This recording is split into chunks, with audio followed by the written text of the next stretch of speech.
ఐపీఎల్లో royal Challengers జట్టు తొలిసారి విజేతగా నిలిచిన వేళ బెంగళూరులో నిర్వహించిన విజయోత్సవం విషాదంగా మారింది. నగరంలో జట్టు సభ్యుల పరేడ్ చిన్నస్వామి స్టేడియంలో సన్మాన కార్యక్రమాన్ని చూసేందుకు పెద్ద ఎత్తున అభిమానులు తరలిరాగా ఒక్కసారిగా తొక్కిసలాట జరిగి 11 మంది ప్రాణాలు కోల్పోయారు. 50 మందికి పైగా గాయపడ్డారు. అభిమానులు భారీగా తరలి రావటం వల్లే తొక్కిసలాట జరిగిందంటూ కర్ణాటక ప్రభుత్వం చేతులెత్తేసింది. ఐపీఎల్లో తొలిసారిగా విజేతగా నిలవటంతో బెంగళూరులోని విధాన సౌధ నుంచి చిన్నస్వామి స్టేడియం వరకు పరేడ్ చేపట్టింది. ఆర్సీబీ టీంకు చిన్నస్వామి స్టేడియంలో కర్ణాటక క్రికెట్ అసోసియేషన్ ఆధ్వర్యంలో సన్మాన కార్యక్రమం ఏర్పాటు చేశారు. దీంతో అక్కడికి కూడా భారీ సంఖ్యలో అభిమానులు తరలివచ్చారు. స్టేడియం గేట్లు, సమీపంలోని గోడలు, చెట్లు ఎక్కారు. గేట్ 2 నుంచి స్టేడియంలోకి వెళ్లేందుకు ఒక్కసారిగా దూసుకెళ్లారు. అభిమానులను అదుపు చేసేందుకు పోలీసులు లాఠీ చార్జ్ చేశారు. దీంతో ఒక్కసారిగా అభిమానులు ఒకరినొకరు నెట్టుకోవడంతో తొక్కిసలాట జరిగింది. గాయపడిన వారిని ఆసుపత్రికి తరలించారు. చికిత్స పొందుతూ బౌరింగ్ ఆసుపత్రిలో 7 మరణించగా వైదేహి ఆసుపత్రిలో మరో 4 మృతి చెందారు.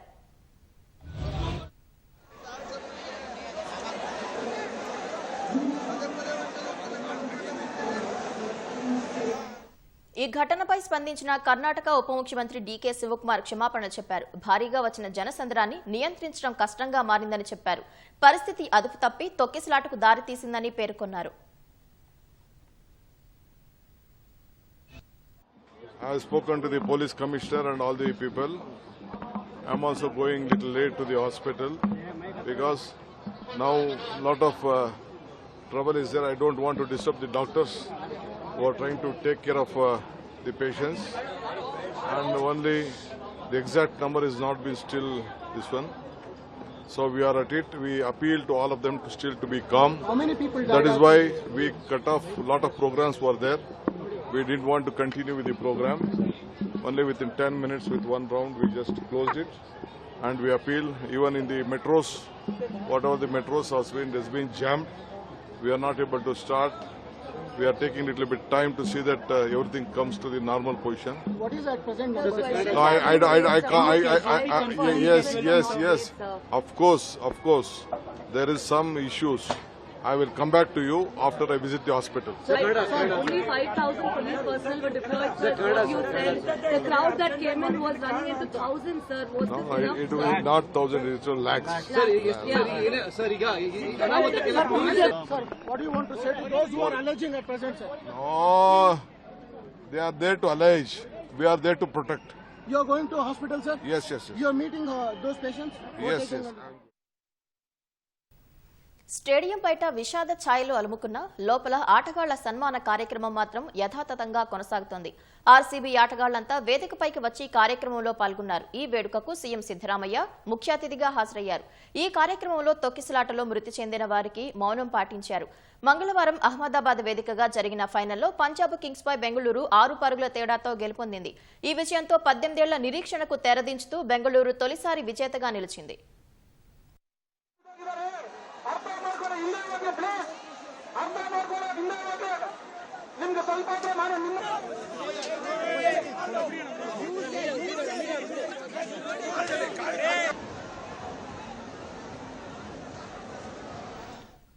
ఐపీఎల్లో రాయల్ ఛాలెంజర్స్ జట్టు తొలిసారి విజేతగా నిలిచిన వేళ బెంగళూరులో నిర్వహించిన విజయోత్సవం విషాదంగా మారింది. నగరంలో జట్టు సభ్యుల పరేడ్ చిన్నస్వామి స్టేడియంలో సన్మాన కార్యక్రమాన్ని చూసేందుకు పెద్ద ఎత్తున అభిమానులు తరలిరాగా ఒక్కసారిగా తొక్కిసలాట జరిగి 11 మంది ప్రాణాలు కోల్పోయారు. 50 మందికి పైగా గాయపడ్డారు. అభిమానులు భారీగా తరలి రావటం వల్లే తొక్కిసలాట జరిగిందంటూ కర్ణాటక ప్రభుత్వం చేతులెత్తేసింది.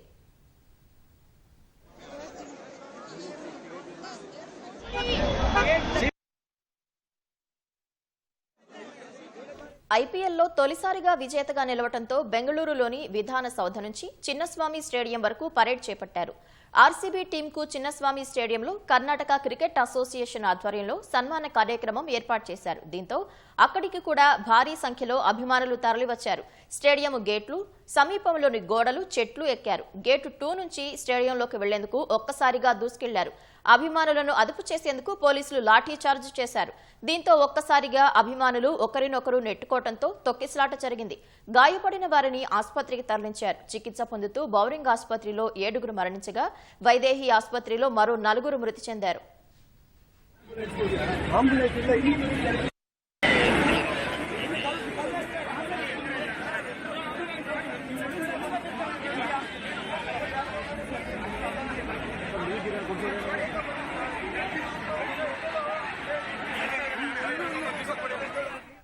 ఈ ఘటనపై స్పందించిన కర్ణాటక ఉప ముఖ్యమంత్రి డీకే శివకుమార్ క్షమాపణలు చెప్పారు. భారీగా వచ్చిన జనసంద్రాన్ని నియంత్రించడం కష్టంగా మారిందని చెప్పారు.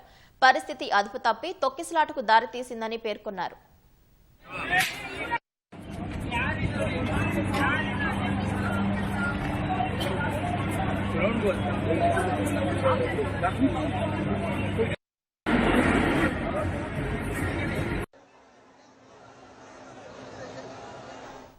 స్టేడియం బయట విషాద ఛాయలు అలుముకున్న లోపల ఆటగాళ్ల సన్మాన కార్యక్రమం మాత్రం కొనసాగింది.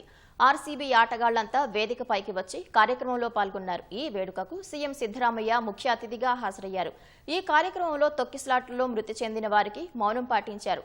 మంగళవారం అహ్మదాబాద్ వేదికగా జరిగిన ఫైనల్లో పంజాబ్ కింగ్స్ పై బెంగళూరు 6 పరుగుల తేడాతో గెలుపొందింది. ఈ విజయంతో 18 ఏళ్ల నిరీక్షణకు తెరదించుతూ బెంగళూరు తొలిసారి విజేతగా నిలిచింది. Sorry,